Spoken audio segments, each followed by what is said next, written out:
اللہ تعالیٰ جب بھی کسی بندے کو کوئی انعام دیتے ہیں تو اس سے پہلے اس کو آزماتے ہیں۔ انعام ملتا ہے کام کی وجہ سے۔ حضرت ابراہیم علیہ السلام نے اللہ کا گھر بنایا تو اللہ تعالیٰ ان سے خوش ہوئے، اے میرے پیارے ابراہیم تم اپنے امتحان میں کامیاب ہو گئے، اب مانگو کیا مانگتے ہو۔ دستور یہی ہے کہ مزدور جب مزدوری کر لیتا ہے تو اس سے کہا جاتا ہے کہ بھئی اب کیا چاہتے ہو تو ابراہیم علیہ السلام بھی اللہ کے دل تھے، انہوں نے عجیب دعا مانگی، یا اللہ میں آپ سے دنیا کا مال و منال نہیں مانگتا، میں دنیا کا فضل و کمال نہیں مانگتا، میں آپ سے ایک ایسی نعمت مانگتا ہوں جو آپ کے خزانے میں بھی ایک ہی ہے، میں آپ سے آمنہ کا لال مانگتا۔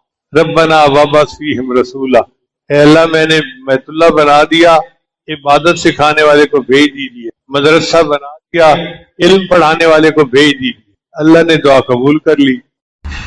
اللہ کے پیارے حبیب صلی اللہ علیہ وسلم کو زندگی کے آخری حصے میں اللہ تعالیٰ نے استغفار کی کثرت کا حکم فرمایا، ارشاد فرمایا کہ فسبح بحمد ربک واستغفرہ انہ کان توابا۔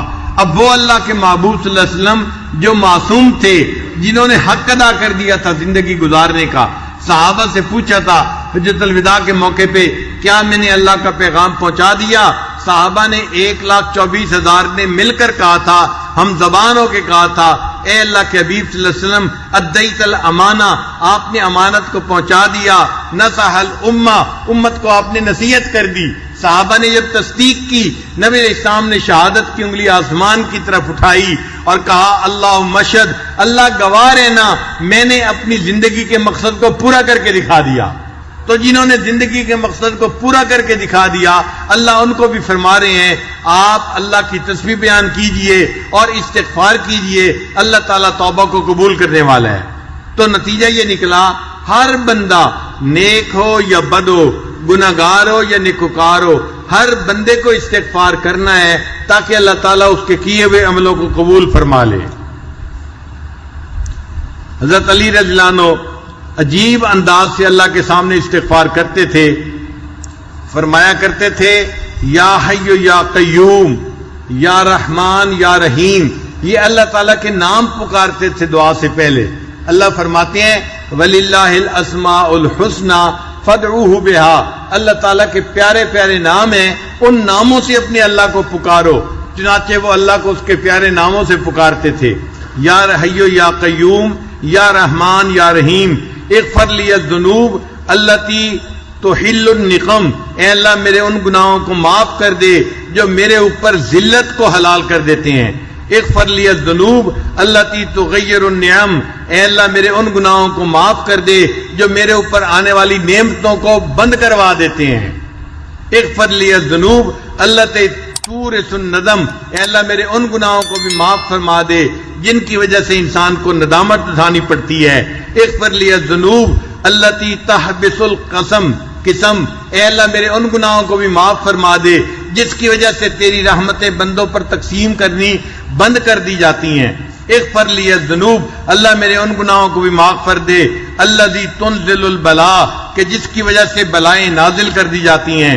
اغفر لی الذنوب، اللہ میرے ان گناہوں کو بھی معاف کر دے التی تحتک العصم، کہ جس کی وجہ سے انسان کے اوپر سے عصمت کو اٹھا لیا جاتا ہے اور انسان گناہوں کا ارتکاب کرتا ہے۔ اغفر لی الذنوب، میرے ان گناہوں کو معاف کر دے توجل الفنا، جو فنا کو جلدی لے آتی ہے۔ اغفر لی الذنوب تزید الاعداء، میرے ان گناہوں کو بھی معاف کر دے جن کی وجہ سے انسان کے دشمنوں کو بڑھا دیا جاتا ہے۔ اغفر لی الذنوب تقطع الرجاء، ان گناہوں کو بھی معاف فرما دے جن کی وجہ سے امید کو کاٹ دیا جاتا ہے۔ اغفر لی الذنوب ترد الدعاء، اے اللہ جس کی وجہ سے دعاؤں کو رد کر دیا جاتا ہے۔ اغفر لی الذنوب تم سے کو غیث السماء، ان گناہوں کو بھی معاف کر دے جن کی وجہ سے آسمان سے بارش کو روک دیا جاتا ہے۔ اغفر لی الذنوب تظلم الہوا، اغفر لی الذنوب تکشف الغطا، اے اللہ میرے تمام گناہوں کو معاف فرما دے۔ یعنی ایک ایک گناہ کا گویا نام لے کر وہ اللہ تعالیٰ سے معافی مانگا کرتے تھے۔ یہ توبہ اور استغفار ایسی عبادت ہے جس کا اللہ نے انبیاء کو بھی حکم فرمایا، ایسی عبادت ہے جس کا نفع دنیا میں بھی ہوتا ہے آخرت میں بھی ہوتا ہے۔ ایسی عبادت ہے جو اپنے لیے بھی کرنے کا حکم ہے اور دوسروں کے لیے بھی کرنے کا حکم ہے. انسان اپنے لیے بھی استغفار کرے اور اپنے دوسرے مسلمان بھائیوں کے لیے بھی استغفار کرے. ہم بھی استغفار کرتے ہیں اپنے لیے اور اللہ کے فرشتے بھی ایمان والوں کے لیے استغفار کرتے ہیں. یہ ایسی عبادت ہے, ہمیں اس عبادت کو کثرت کے ساتھ کرنا چاہیے.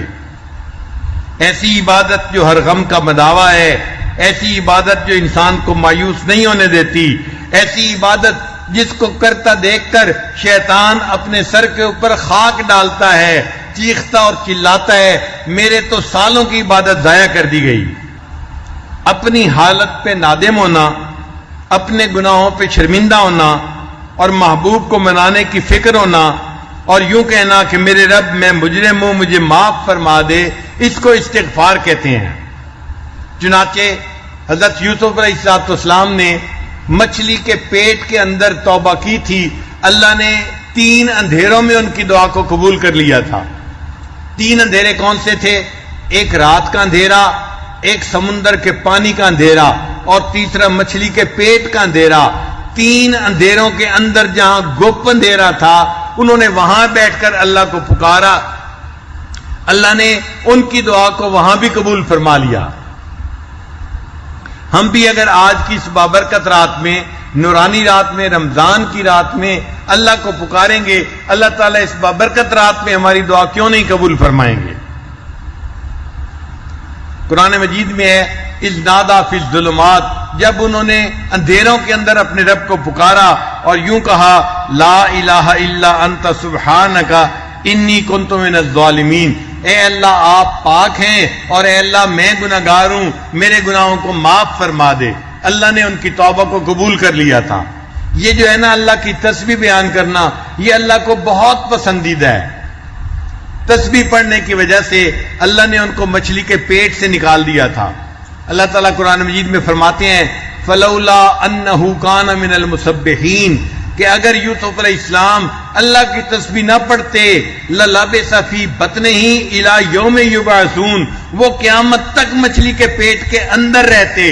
انہوں نے اللہ کی تسبیح بیان کی, اللہ نے مچھلی کے پیٹ سے نکال دیا. اگر یونس علیہ السلام نے مچھلی کے پیٹ میں اللہ کی تسبیح بیان کی تھی, اللہ نے ان کو مچھلی کے پیٹ سے نکال دیا تھا. ہم بھی گناہوں کی مچھلی کے پیٹ میں گھسے ہوئے ہیں, ہم باہر نہیں نکل پا رہے. آج کی اس رات میں ہم اللہ کی تسبیح بیان کریں گے اور اللہ کو پکاریں گے, اللہ تعالیٰ گناہوں کی مچھلی کے پیٹ سے ہمیں بھی نجات عطا فرما دیں گے. دنیا کا گھر بنانے کے لیے لوگ کتنی مشقتیں اٹھاتے ہیں, کبھی بینکوں سے قرضہ, کبھی لوگوں سے قرضہ, کبھی بزنس والوں سے قرضہ, یوں پیسہ اکٹھا کر کر کے اپنے گھر بناتے ہیں. اور جب گھر بنتا ہے تو کھڑے ہو کے بنواتے ہیں کہ بنانے والے چیزوں کی پرپورشن میں کوئی کمی بیشی نہ کر دیں. بعض لوگ تو کہتے ہیں ہم نے تو جی مکئی کی چھلی کھا کے گھر بنوایا. مکئی کی چھلی کھا کے گھر بنانے کا کیا مطلب؟ کھانا کھانے کی فرصت نہیں ملتی, بس وہ چھلی منگا لی اور وہیں بیٹھے بیٹھے اس کو کھا لیا, اور اس طرح وہ مجاہدے سے اپنا گھر بنواتے ہیں. اگر اتنی مشقتیں اٹھا کے دنیا کا فانی گھر انسان بنواتا ہے, اگر کوئی بندہ چاہے اللہ میرا جنت میں گھر بنا دے, اس کو اس کے لیے کتنی محنت کرنے کی ضرورت ہے. کیا ہم آخرت کا گھر بنانے کے لیے اللہ کے سامنے 2 آنسو نہیں بہا سکتے؟ اللہ تعالیٰ کی منت سماجت کیوں نہیں کر سکتے کہ اللہ آج کی رات میں ہمارے لیے جنت میں گھر بنانے کا فیصلہ فرما دے؟ استغفار شیطان کی کمر کو توڑ دیتا ہے اور شیطان خائب و خاسر ہو جاتا ہے, اور اللہ تعالیٰ بندے کی مراد کو پورا کر دیتے ہیں. حسن رضی اللہ تعالیٰ عنہ کے پاس ایک بندہ آیا, کہنے لگا حضرت بڑا گنہگار ہوں, کوئی عمل بتا دیں. فرمایا استغفار کرو. پھر تھوڑی دیر بعد اور بندہ آ گیا, حضرت بڑے دنوں سے بارش نہیں ہوئی, کوئی عمل بتا دیں. فرمایا بھائی استغفار کرو. ایک بندہ آیا, حضرت میرے پاس مال پیسے کی کمی ہے, تنگی میں گزارا ہو رہا ہے, کوئی عمل بتا دیں اللہ مال میں برکت ڈال دیں, زیادہ مال عطا فرما دیں. فرمانے لگے بھائی استغفار کرو.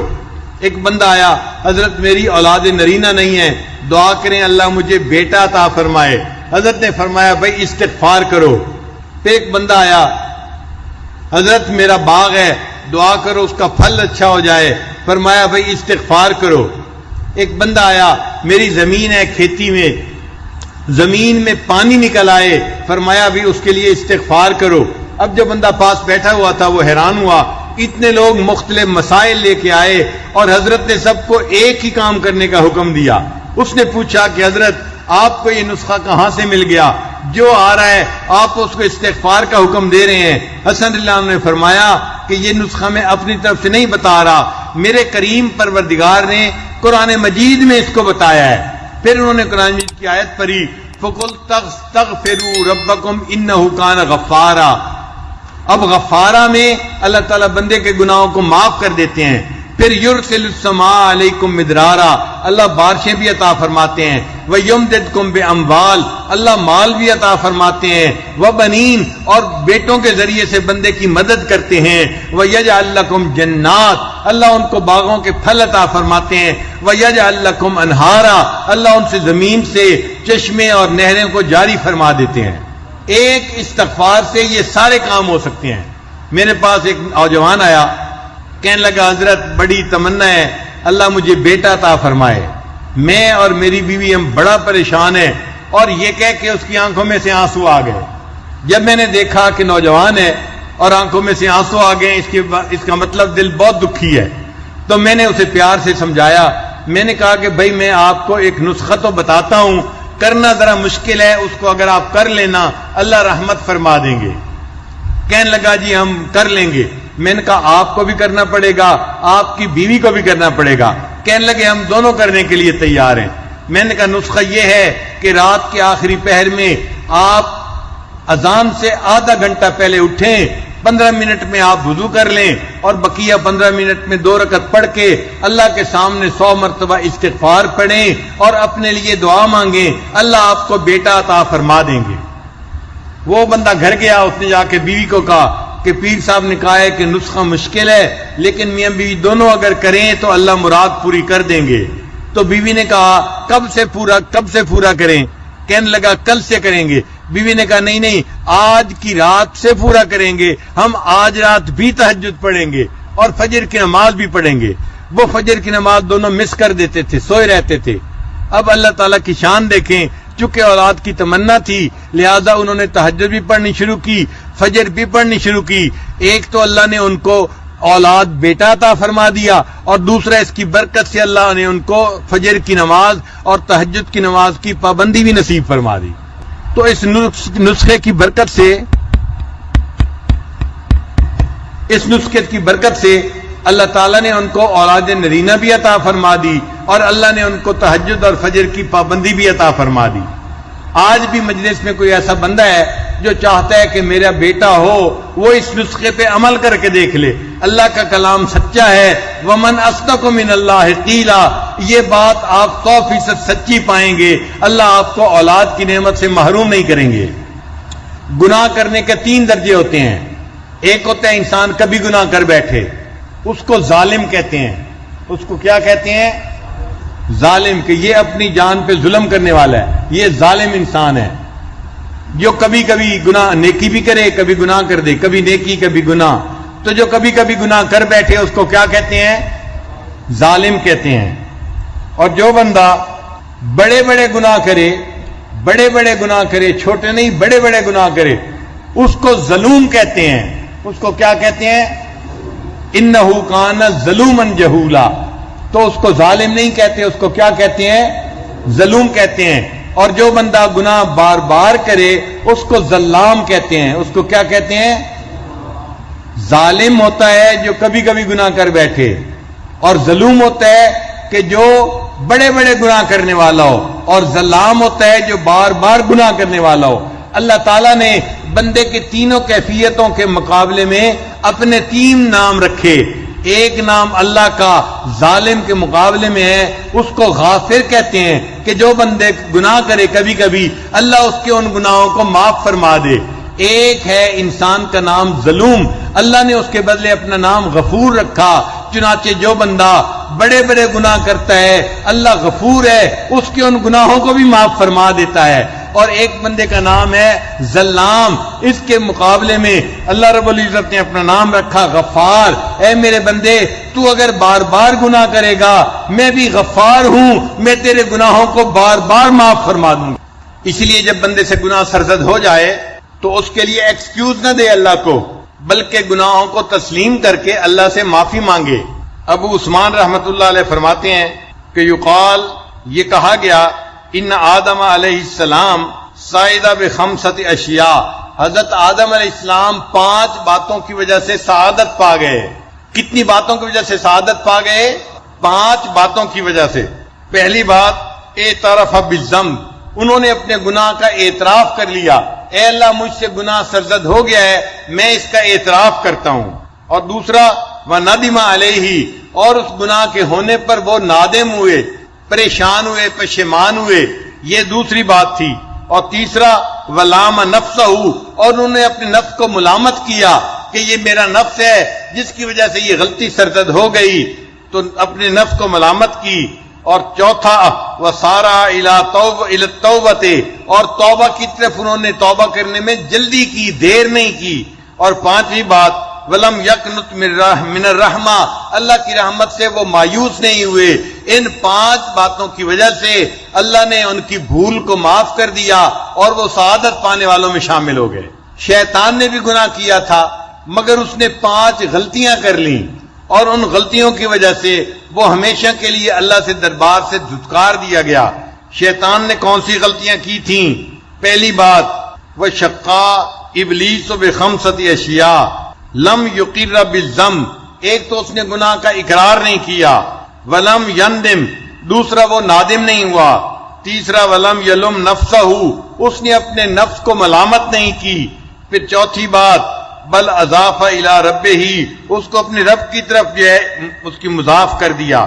اور 5ویں بات فلم یتوب, اور اس نے توبہ نہیں کی. وکانۃ من الرحمہ, اور اللہ کی رحمت سے مایوس ہو گیا, اللہ نے اسے اپنے دربار سے ہی دھکا دے دیا. تو آج کی رات ہمیں اپنے رب سے اپنے گناہوں کی معافی مانگنی ہے اور اپنے نیک اعمال کی کمی کوتاہی پر بھی معافی مانگنی ہے, تاکہ اللہ تعالی ہمارے گناہوں کو معاف کر دے اور ہماری یہ توبہ کے دروازے کو کھول دے. قرآن مجید میں اللہ تعالی ارشاد فرماتے ہیں قل یا عبادی الذین اسرفوا علی انفسہم, فرما دیجئے اے میرے بندو. یہاں پر ذرا غور کیجئے کہ وہ لوگ جنہوں نے گناہ کیے اللہ ان کو خطاب کرنے کی بات کر رہے ہیں, تو یوں بھی فرما سکتے تھے ان بندوں سے کہہ دو کیونکہ انہوں نے گناہ کیے. ہم نے دنیا میں دیکھا ہے باپ اگر بیٹے سے کسی غلطی کی وجہ سے ناراض ہو تو بیوی کو کہتا ہے اسے کہو سیدھا ہو جائے, اسے کہو سیدھا ہو جائے. دیکھا ہے بات کا انداز, بات میں اجنبیت ہوتی ہے جیسے تعلق ہی کوئی نہیں ہے. اسے کہو سیدھا ہو جائے ورنہ میں اسے گھر سے نکال دوں گا. اللہ نے گناہ کرنے والوں کو ایسے نہیں کہا کہ انہیں کہو یہ توبہ کر لے. اللہ نے فرمایا قل, میرے محبوب فرما دیجئے یا عبادی, اے میرے بندو. سبحان اللہ, اتنے بڑے گناہ ہونے کے بعد اللہ نے اپنی نسبت سے معروف نہیں کیا, اے میرے بندو. ابھی بھی اللہ میرے کا لفظ استعمال فرما رہے ہیں, اے میرے بندو. الذین اسرفوا علی انفسہم, جنہوں نے اپنی جانوں پر ظلم کیا. لا تقنطوا من رحمت اللہ, اللہ کی رحمت سے مایوس نہ ہونا. انہ یغفر الذنوب جميعا, وہ تمام گناہوں کو بخشش کرنے والا ہے. انہ هو الغفور الرحیم, بے شک بڑا غفور بھی ہے اور بڑا رحیم بھی ہے. لہذا چور ہو یا ڈاکو ہو, شرابی ہو یا زانی ہو, جھوٹا ہو فریبی ہو, جواری ہو نشئی ہو, ظالم ہو قاتل ہو, بدکار ہو اور خائن ہو, مشرک ہو یا کافر ہو, کوئی بھی ہو, اگر وہ توبہ کرے گا اللہ تعالیٰ اس کی توبہ کو قبول فرما لیں گے. بعض لوگ اپنے گناہوں سے تنگ آ کے کہتے ہیں جی میں تو دعا مانگتا ہوں اللہ مجھے موت دے دے. حدیث پاک میں ہے تم اللہ سے موت نہ مانگو. لا یتمنى احدکم الموت, تم میں سے کوئی بندہ اپنے موت کی تمنا نہ کرے. اما محسنا فلعلہ ان یزداد خیرا, اگر وہ نیک ہے ہو سکتا ہے جو زندگی آنے والی ہے اس میں وہ اپنی نیکیوں میں اضافہ کر لے. وَإِمَّا مَسِيًّا, اور اگر وہ گنہگار ہے فَلَعَلَّهُ أَن يَسْتَعْتِبَ, ہو سکتا ہے اللہ اسے توبہ کی توفیق عطا فرمائے اور اللہ اس کے سب گناہوں کو نیکیوں میں تبدیل فرما دے۔ اس لیے موت کی تمنا نہیں کرنی چاہیے بلکہ اللہ سے اپنے گناہوں کی معافی کی تمنا کرنی چاہیے۔ ایک صحابی نے نبی علیہ السلام سے پوچھا، اے اللہ کے حبیب صلی اللہ علیہ وسلم، اگر میں گناہ کروں گا تو کیا گناہ لکھا جائے گا؟ نبی علیہ السلام نے فرمایا لکھا جائے گا۔ اے اللہ اگر میں توبہ کروں گا، فرمایا مٹا دیا جائے گا۔ اے اللہ کے حبیب صلی اللہ علیہ وسلم، اگر میں پھر گناہ کروں گا، نبی علیہ السلام نے فرمایا پھر لکھا جائے گا۔ اس نے کہا پھر توبہ کروں گا، فرمایا پھر مٹا دیا جائے گا۔ اس نے کہا پھر گناہ کروں گا، فرمایا پھر لکھا جائے گا۔ اس نے کہا کیا پھر توبہ کروں گا تو مٹا دیا جائے گا؟ نبی علیہ السلام نے فرمایا ہاں پھر مٹا دیا جائے گا۔ وَلَا يَمَلُّ اللَّهَ حَتَّى تَمَلُّوا، اللہ اس وقت تک نہیں تھکتا جب تک کہ تم توبہ کرتے کرتے نہیں تھک جاتے۔ جب اللہ معاف کرتے ہوئے نہیں تھکتے، ہم معافی مانگتے ہوئے کیوں اللہ سے تھک جاتے ہیں؟ تو ہمیں چاہیے آج کی رات میں اللہ سے خوب یقین کے ساتھ معافی مانگیں تاکہ اللہ ہمارے قصوروں کو معاف کر دے اور ہمیں اللہ تعالیٰ اپنے معاف کیے ہوئے گنہگار بندوں میں شامل فرما دے۔ قرآن مجید میں ہے فَفِرُّوا إِلَى اللَّهِ، اللہ کی طرف فرار اختیار کرو، دوڑو اللہ کی طرف۔ ہم اللہ کی طرف بھاگیں آج کی رات میں۔ اے اللہ ہم آپ کی بخشش کی طرف بھاگ کے آ رہے ہیں، ہمیں آپ کی رحمت چاہیے، بخشش چاہیے۔ اے اللہ ہمیں اپنی بخشش اور رحمت سے نواز دیجیے گا۔ ایک شاعر نے عجیب شعر کہا ہے، سنبھل کر یوں تو ہم گزرے کسی کی راہ میں لیکن، سنبھل کر یوں تو ہم گزرے کسی کی راہ میں لیکن، کچھ ایسے بھی مقام آئے کہ گر پڑنا ہی کام آیا، کچھ ایسے بھی مقام آئے کہ گر پڑنا ہی کام آیا۔ بس آج کی رات میں ہم اللہ کی چوکھٹ کے اوپر گر پڑے۔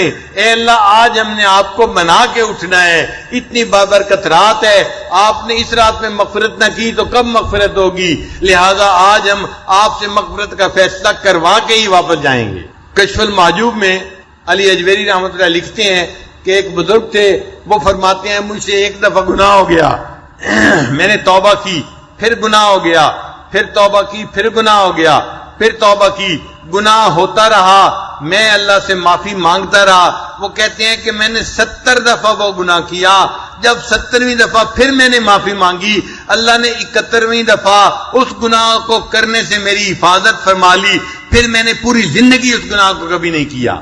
کنز المال کی حدیث ہے، نبی علیہ السلام نے ارشاد فرمایا ان اللہ یحب الشاب التائب، اللہ تعالیٰ نوجوان توبہ کرنے والے کو بہت پسند کرتے ہیں، اس سے محبت کرتے ہیں۔ یہ نوجوان ہے اور میرے سامنے رو رو کے معافی مانگ رہا ہے، یہ بندہ اللہ تعالیٰ کو پیارا لگتا ہے، اللہ اس کو اپنا محبوب بنا لیتے ہیں۔ چنانچہ نبی علیہ السلام نے فرمایا میں ابراہیم علیہ السلام کی دعا کا قبولیت بن کے دنیا میں آیا ہوں۔ اب نبی علیہ السلام کی ولادت مبارکہ سے پہلے 3 شخصیتوں پر آزمائشیں آئیں۔ ایک شخصیت تھی عبد المطلب، دادا تھے، اور ان کا نام تھا شیبہ۔ عربی میں شیبہ بڈھے کو کہتے ہیں۔ شیبہ نام ان کا اس لیے پڑا تھا، جب پیدا ہوئے تو پیدائشی طور پہ ان کے سر کی بالوں کی ایک لٹ سفید تھی، کیونکہ لٹ سفید تھی تو ان کو شیبہ کہہ دیا گیا۔ ان کی والدہ کا نام تھا سلمہ اور وہ مدینہ طیبہ سے قریش میں بیاہ کر آئی ہوئی تھی۔ جب والد فوت ہو گئے اور سلمہ بیوہ ہو گئی تو وہ بچے کو لے کے واپس مدینہ طیبہ چلی گئی۔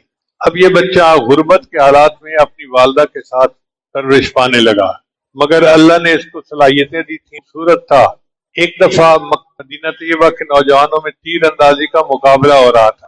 ایک نوجوان ایسا تھا کہ جو تیر چلاتا تو ٹھیک نشانے پہ لگتا، اور وہ بڑے ترنگ میں آ کے کہتا میں قریش کی اولاد ہوں، مجھے یہ سجتی ہے بات کہ میرا تیر ٹھیک نشانے پہ لگے۔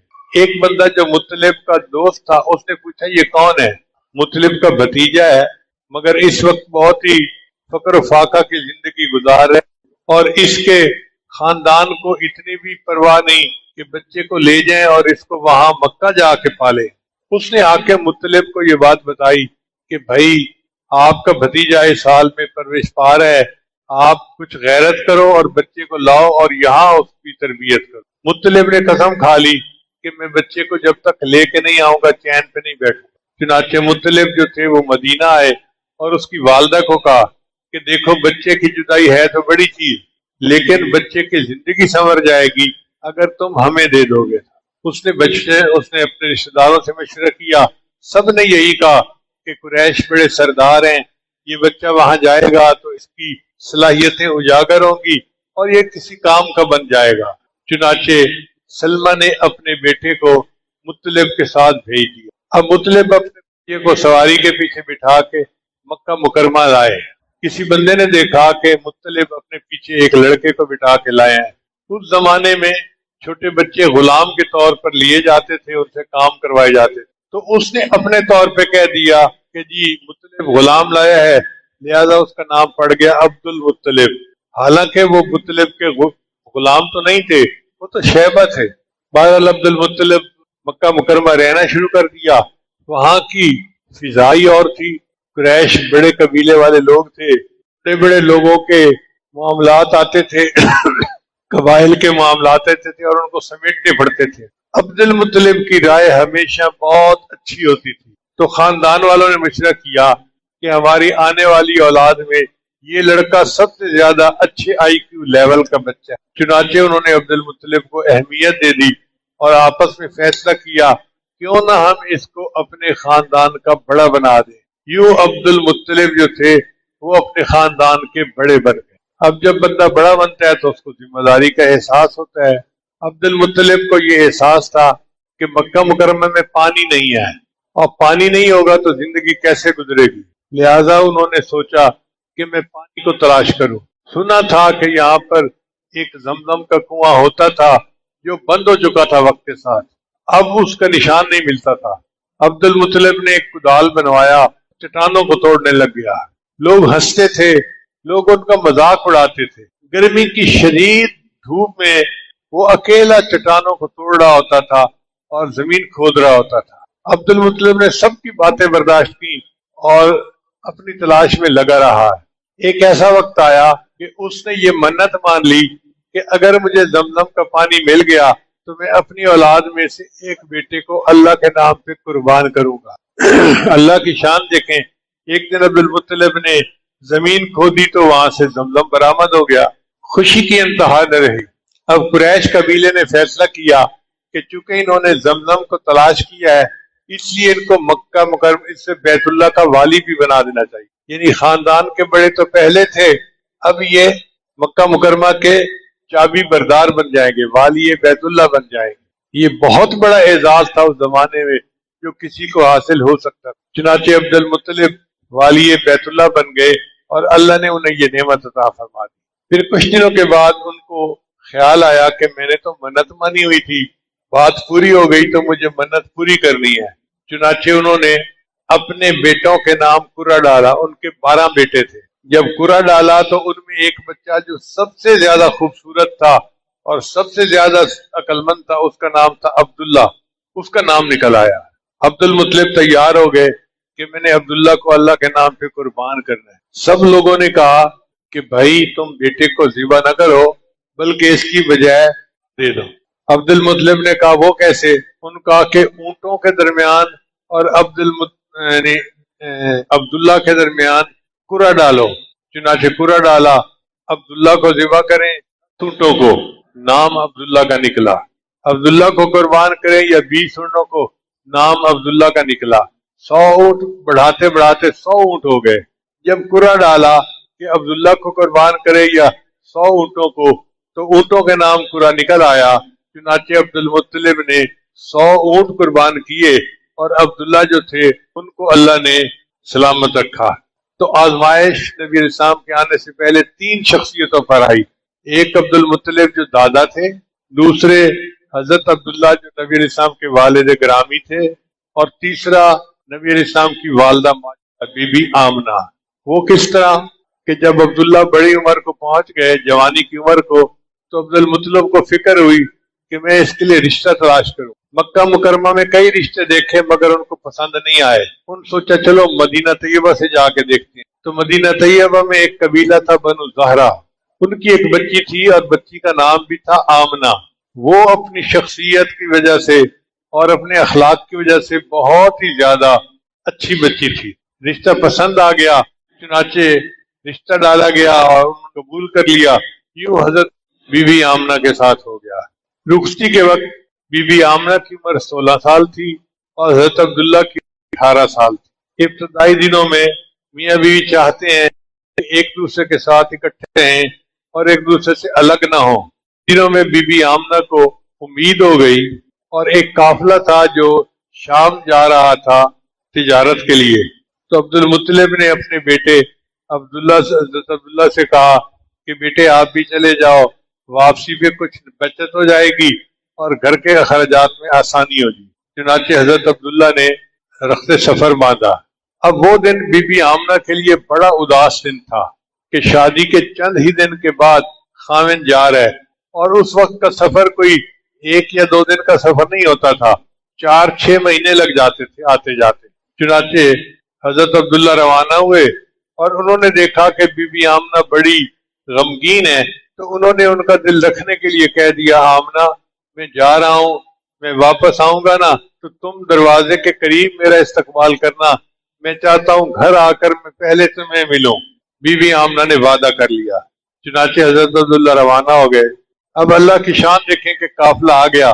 جب قافلہ آیا تو مکہ مکرمہ میں تیاریاں ہو رہی تھیں، ہر گھر کے اندر عورتیں بچوں کو تیار کر رہی تھیں، کھانے بنا رہی تھیں، گھر کی صفائیاں ہو رہی تھیں کہ اپنے خاوندوں کا استقبال کرنا ہے۔ صبح سے قافلہ آیا اور سب اپنے گھروں کو چلے گئے، اور بی بی آمنہ اپنے وعدے کے مطابق دروازے کے قریب آ کر گھر کے صحن میں انتظار میں بیٹھ گئی کہ کب میرا خاوند دروازہ کھولے گا اور میں خاوند کا استقبال کر کے ان کو اہلا و سہلا کہوں گی، مگر کوئی نہیں آیا۔ تو انہوں نے پیغام بھیجا، میں مسئلہ کیا بنا؟ پتہ چلا کہ واپسی کے سفر میں حضرت عبداللہ کو بخار ہو گیا تھا۔ جب مدینہ طیبہ پہنچے، سسرال والوں نے دیکھا کہ بچہ ہے، بخار ہے، سفر ہے، گرمی ہے، انہوں نے کہا بھئی سفر نہ کرو، یہاں چند دن ٹھہر جاؤ، جب صحت ہو جائے گی تو پھر چلے جانا۔ چنانچہ حضرت عبداللہ مدینہ طیبہ میں رہ گئے اور قافلہ آ گیا۔ اب آپ سوچ سکتے ہیں کہ بی بی آمنہ کے دل پہ کیا گزری ہوگی۔ ایک تو ہجر کے ایام، انتظار کی گھڑیاں، اور پھر خاوند بیمار آیا نہیں۔ اللہ کی شان دیکھیے کہ حضرت عبداللہ کی مکہ مدینہ طیبہ میں وفات ہو۔ چنانچہ نبی علیہ السلام کی ولادت مبارکہ سے 3 ماہ پہلے آپ کے والد ماجد کی وفات ہو گئی۔ بی بی آمنہ فرماتی ہے کہ میں بچے کی ماں تو بننے والی تھی، لیکن عام عورتوں کو جو تکلیف ہوتی ہے نا، الٹیاں آتی ہیں، تکلیف ہوتی ہے، سر چکراتا ہے، مجھے کچھ بھی محسوس نہیں ہوتا تھا، مگر میں 3 تبدیلیاں محسوس کرتی تھی۔ کون سی تبدیلیاں؟ ایک تبدیلی تو یہ کہ مکہ مکرمہ کی لڑکیاں زمزم کنویں پہ پانی بھرنے جاتی تھی، میں جب پانی بھرنے جاتی، پانی جو تھا وہ سطح کے بالکل قریب آ جاتا تھا، ویسے لڑکیوں کو ڈول نیچے سے نکالنے پڑتے تھے اور میں ویسے ہی ڈول بھر لیتی تھی۔ تو مکہ مکرمہ کی لڑکیاں مجھے اپنے پاس کھڑا رکھتی، آمنہ تم یہاں کھڑی رہو، ہمارے لیے پانی نکالنے میں آسانی ہوتی ہے۔ چنانچہ یوں پانی آسانی سے نکلنا ایک برکت میں یہ دیکھتی تھی، اور دوسری برکت میں یہ دیکھتی تھی کہ میں جہاں جاتی تھی ایک بادل میرے اوپر سایہ کیے ہوتا تھا، اور تیسری برکت میں یہ دیکھتی تھی کہ میں جہاں سے گزرتی تھی درختوں کی ٹہنیاں اس طرح جاتی تھی، گویا درخت بھی مجھے سلام کرتے ہوتے تھے۔ تو بی بی آمنہ مطمئن بہت تھی، مگر ان کو یہ احساس تھا کہ بچہ ہونے والا ہے اور اس وقت نہیں ہے۔ جب نبی علیہ السلام کی ولادت مبارکہ ہوئی تو اس رات عجیب واقعات ہوئے۔ پہلی بات، کسریٰ کے محل کے 14 کنگرے گر گئے۔ اس نے پوچھا لوگوں کو بلا کے کہ میں نے خواب دیکھا ہے کہ 14 کنگرے گر گئے ہیں۔ انہوں نے جی ابھی تو 14 پشتوں تک آپ کی سلطنت باقی رہے گی۔ وہ مطمئن ہو گیا، لیکن اسے کوئی پتہ نہیں تھا کہ اس کی اولاد نے جلدی جلدی مر جانا ہے اور 14 کنگریوں کا جو ہے نا ٹائم مکمل ہو کے حضرت عمر رضی اللہ عنہ کے زمانے میں کسریٰ کا محل فتح ہو جانا ہے۔ پھر ایران کے اندر ایک آتش کدہ تھا، 1000 سال سے اس کی آگ نہیں بجھی تھی، وہ اس میں لکڑیاں ڈالتے رہتے تھے اور اس کو جلاتے رہتے تھے، وہ آگ یکدم بجھ گئی۔ تو اس قسم کی نشانیاں اس رات دیکھی۔ نبی علیہ السلام کی جب ولادت مبارکہ ہوئی تو وہ صبح کے قریب شہری کا وقت تھا، گھر میں تیل جلانے کے لیے، چراغ جلانے کے لیے تیل بھی نہیں تھا، یعنی ولادت کا وقت ہے اور گھر میں روشنی نہیں ہے، اتنی فخر کی کیفیت۔ اس لیے نبی علیہ السلام نے دعا مانگی، اللہم احینی مسکینہ و امتنی مسکینہ واحشرنی فی زمرۃ المساکین۔ اے اللہ مجھے مسکینوں کی طرح زندہ رکھنا، مسکینوں کی موت عطا کرنا، اور قیامت کے دن مسکینوں کے زمرے میں مجھے کھڑا فرما دینا۔ نبی علیہ السلام کی یہ دعا امت کے مساکین کے لیے رحمت بن گئی۔ اللہ تعالیٰ نے نبی علیہ السلام کو یتیمی کی حالت میں پیدا کر کے یہ دکھانا تھا کہ دیکھو لوگوں، جس کا اب نہیں ہوتا اس کا رب ہوتا ہے، اور جس کا رب ہوتا ہے پھر اس کا سب ہوتا ہے۔ خلیل اللہ نے جس کے لیے حق سے دعائیں کی، ذبیح اللہ نے وقت ذبح جس کی التجائیں کی، جو بن کے روشنی پھر دیدہ یعقوب میں آیا، جسے یوسف نے اپنے حسن کے نیرنگ میں پایا، کلیم اللہ کا دل روشن ہوا جس دو فشانی سے، وہ جس کو آرزو بڑھ کی جواب لت ترانی سے، وہ جس کے نام سے داؤد نے نغمہ سرائی کی، وہ جس کی یاد میں شاہ سلیم دل یحییٰ میں ارما رہ گئے، جس کی زیارت کے لب عیسیٰ پہ آئے واز، جس کی شان رحمت کے وہ دن آیا کہ پورے ہو گئے تورات کے وعدے، خدا نے آج پورے کر دیے ہر بات کے وعدے، مبارک ہو کہ ختم المرسلی تشریف لے آئے، جناب رحمت للعالمین تشریف لے آئے۔ مکہ مکرمہ میں ایک طریقہ تھا کہ جب بچہ پیدا ہوتا تھا تو عورتیں اپنے بچے کو دیہاتی علاقے میں بھیج دیتی تھی۔ اس کی وجہ یہ ہے کہ مکہ مکرمہ ایک تجارتی مرکز تھا، قافلے آتے جاتے رہتے تھے، اور قافلے آنے جانے سے وبائی امراض پھوٹتا تھا کہ بچے کو مرض نہ ہو جائے، تو دیہات کے اچھے ماحول میں بچوں کو بھیج دیا جاتا تھا تاکہ سے پاک ہو کر وہ پلتے رہیں۔ چنانچہ طائف کے قریب ایک جگہ ہے جہاں کی ایک خاتون تھی، اس کا نام تھا حلیمہ سعدیہ۔ وہ اپنے خاوند کے ساتھ اور 10 عورتوں کے ساتھ مکہ مکرمہ چلی کہ ہم چلتے ہیں اور جا کے کوئی بچہ گود میں لے کے آتے ہیں تاکہ ہم اس کی پرورش کریں گے اور پھر اس پر ہمیں کچھ اجرت ملے گی تو آسانی ہو جائے گی۔ حلیمہ کے پاس ایک اونٹنی تھی اور ایک گدھی تھی، باقی عورتوں کی سواریاں صحت مند تھیں۔ اب وہ آگے نکل جاتی، حلیمہ اور اس کے خاوند پیچھے رہ جاتے۔ ایک دفعہ انتظار کیا، دوسری دفعہ کیا، تیسری دفعہ کیا، چوتھی دفعہ ان عورتوں نے کہا حلیمہ اگر اس طرح ہم آپ کی وجہ سے رکتی رہیں گے تو ہم تو پھر رات کے تم بعد میں آ جائیں، ہم جاتے ہیں، ہم بچوں کو گود لیتے ہیں۔ چنانچہ وہ اور ابھی انہوں نے اپنی گود لے لی ہے۔ عورت آمنہ کے گھر اور پتہ چلتا ہے جی یہ بچہ یتیم ہے، نہیں تو ہمیں کیا اس پر کچھ انعام ملے گا، وہ واپس چلی جاتی۔ اب آمنہ کے دل پہ چوٹ تھی کہ آج میرے زندہ ہوتا بچے کو بھی یہ عورتیں لے اور میرے بچے کو باپ کی سرپرستی حاصل ہوتی۔ آمنہ سوچتی تھی میرا بیٹا میرا خاوند ہوتا تو وہ اپنے بچے کو پیار دیتا، محبت دیتا اور اپنے بچے کو لے کے جاتا، کوئی کھلونا لے کے دیتا۔ آمنہ نہیں جانتی تھی کہ اللہ نے اس بچے کے لیے آسمان کے چاند کو کھلونا بنا دیا تھا۔ چنانچہ عبد المطلب اس بچے کو لے کے بیت اللہ گئے برکت کے حصول کے لیے۔ اس زمانے میں یہی طریقہ تھا، جو بچہ پیدا ہوتا تھا اسے بیت اللہ لایا جاتا تھا۔ عبد المطلب نہیں جانتے تھے کہ یہ وہ ہستی ہے کہ جس کو اللہ نے کائنات کے لیے رحمت بنا کر بھیجا ہے۔ چنانچہ عبد المطلب بچے کو لے کر آئے، بڑے خوش تھے، کہنے لگے آمنہ میں نے بچہ کا نام سوچ لیا ہے۔ کیا نام سوچا ہے؟ کہ میں نے اس کا نام سوچا ہے محمد۔ یہ ایسا نام ہے جو اس سے پہلے کبھی نہیں رکھا گیا تھا۔ اللہ کی شان دیکھو، اللہ کا نام بھی نقطے کے بغیر اور محمد کا نام بھی نقطے کے بغیر۔ اللہ یہ بتانا چاہتے تھے تو نقطہ جو ہے نا وہ ساتھ لگی ایک چیز ہوتی ہے جس میں شرک کی گنجائش ہوتا ہے، اس نام میں کوئی نقطہ نہیں تو شرک کی کوئی گنجائش ہی نہیں۔ چنانچہ اللہ اپنی خدائی میں یکتا اور محمد یکتا۔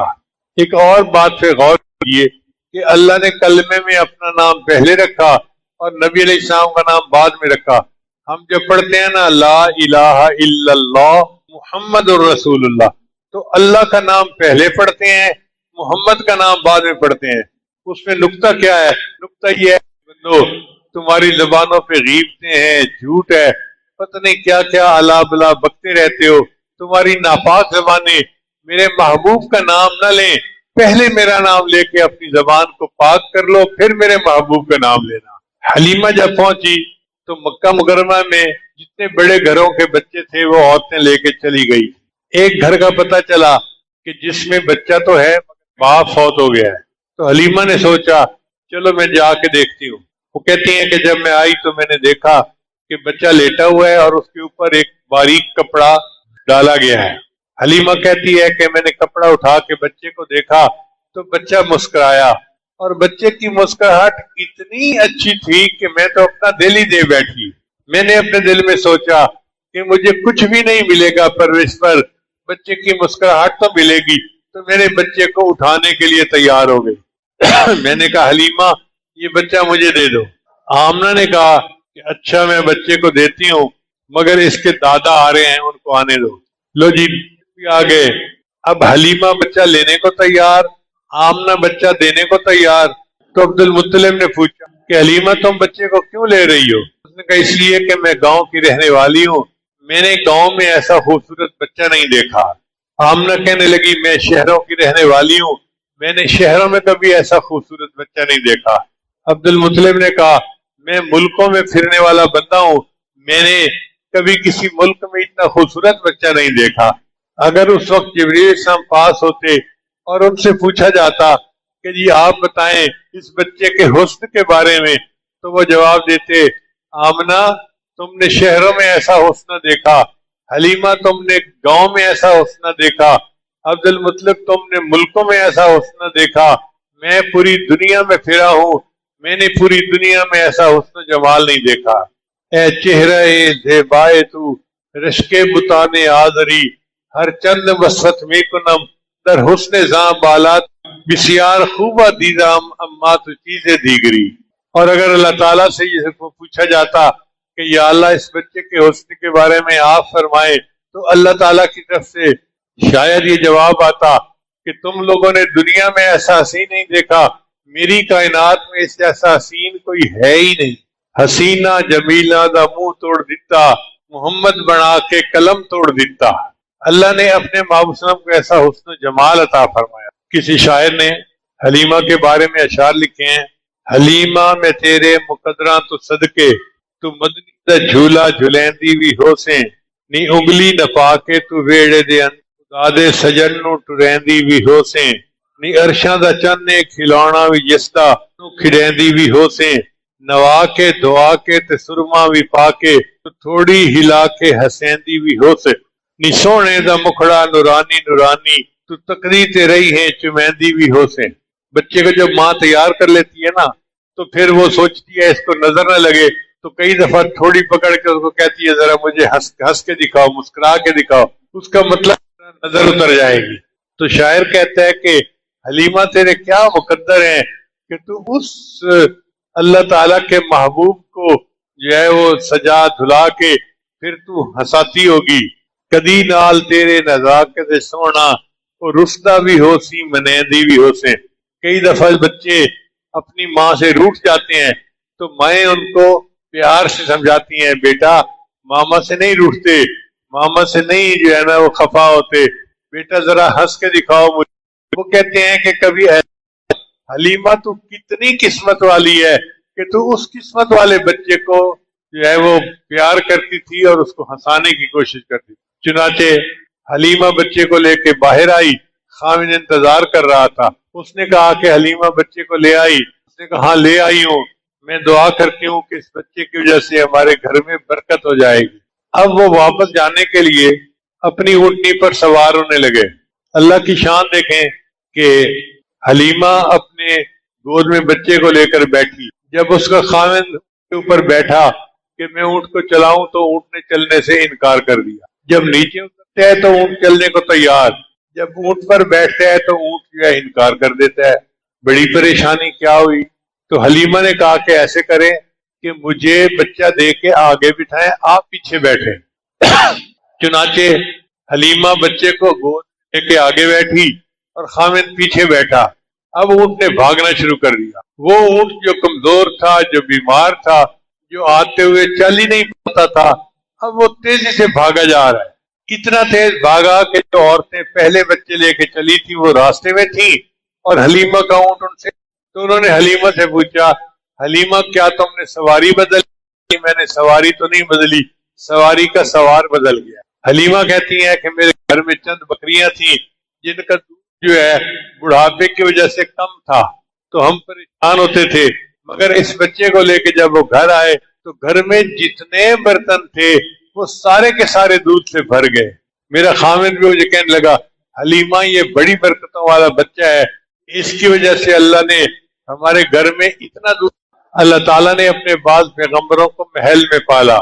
حضرت موسیٰ علیہ السلام کو اللہ نے فرعون کے محل میں پالا۔